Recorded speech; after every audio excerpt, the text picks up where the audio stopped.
One of my absolute favorite types of clients to work with are people who have gone through a divorce and are putting themselves back out there for another committed relationship.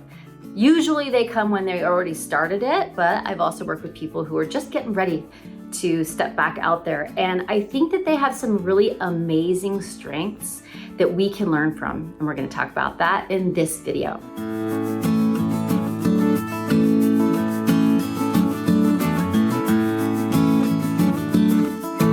I'm Stacy Rocklein, and I'm on a mission to eradicate loneliness.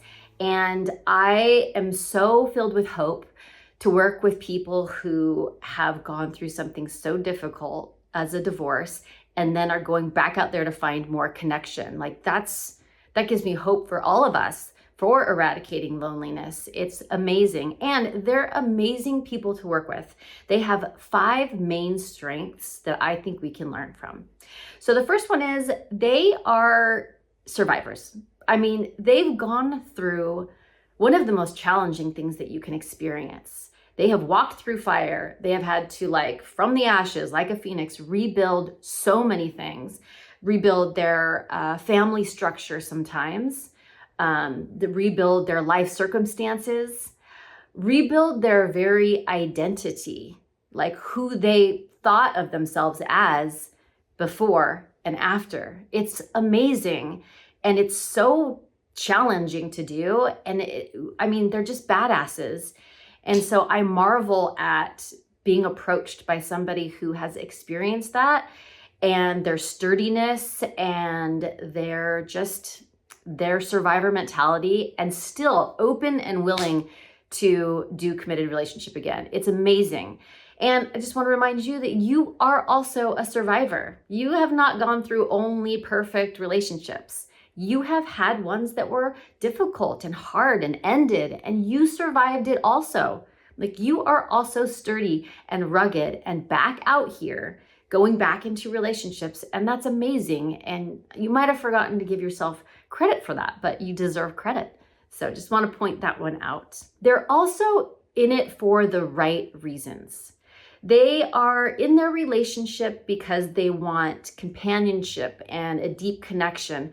Sometimes we get married that first time and it's not exactly for the right reasons. It's like we want a wedding, right? But it's going to end up being a marriage after that. We want a family, but at the base of that family is this marriage. We want stability or an identity or whatever else.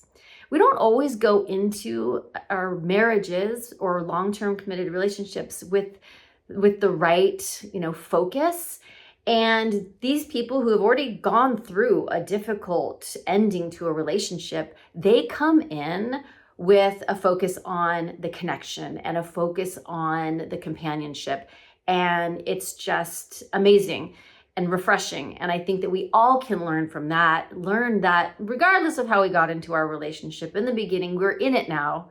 And whether it's a marriage or a long-term committed relationship, to focus on what's really important. And it can be very easy to get out in the weeds, right? I mean, I've been married for a long time, 30 years, and we have a family. And there are seasons when it feels like it's all about the kids or it's all about someone's job or whatever. And we forget that the base of all of this was and is our marriage that we're building. And so we can really learn from that attitude, which I just love.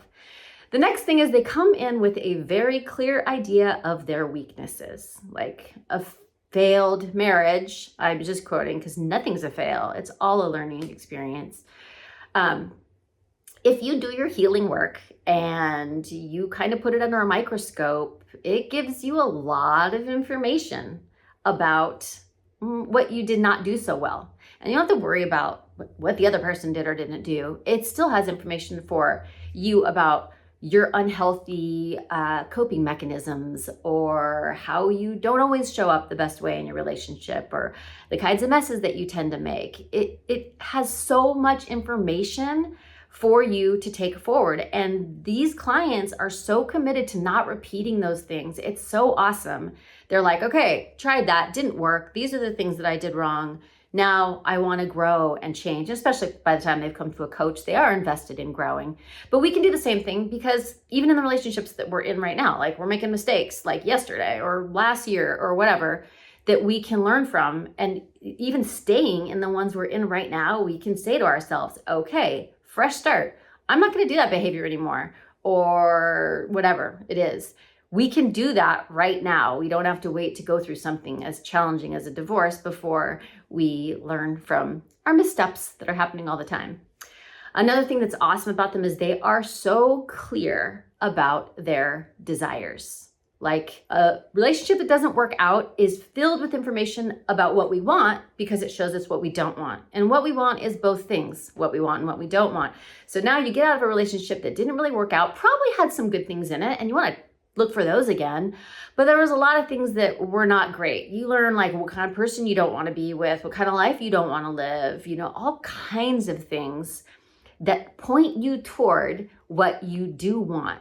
So they just have this clarity, this crystal clarity of what they want to experience, which is very exciting. We can get very disconnected from our desires and our needs, but they can use this experience just like we can too, to figure out what exactly we want. And it's okay if you have to go into a relationship you're in right now and disrupt a little bit and start to ask for what you want and desire. You're perfectly allowed to do that. And you should be thinking about what you need and get really connected to that, just like they do, and have some clarity on what you are looking for in your relationships. And the last thing that I think is just amazing about working with these particular clients is they've gone through something really difficult. They want to succeed, and they are so willing to do the hard things and to be self-aware and be reflective and grow, that they went and got support. They contacted me, and that's just amazing when people approach you, and it's not that they're coming and going like, this is a hot mess, help me fix it, but they're going, I want to get it right this time. I want to succeed. That is some serious fun coaching, to just watch people grow and watch people build these deep, deep connections. So we need to find the support in our life too. If you are in this exact experience where you've just gone through a divorce and you're embarking on a new long-term committed relationship, I do have openings for my one-to-one clients from time to time, and you can send me a message. But there are other ways to get help. You can make sure that you have a trusted friend that you can talk to, that you've got a sibling, a parent, someone who can support you in your growth. Not someone to commiserate with or complain to, but to actually help you stay committed and accountable to being the person you want to be in your relationship, so that you can keep building these deep connections. That's an amazing gift to give yourself, and I encourage everyone to do that. So let's learn from the people in the world who have gone through something so difficult and so challenging, but are just amazing on the other side of it. They've got so much to teach us, so much to teach me. Okay, I will see you next time.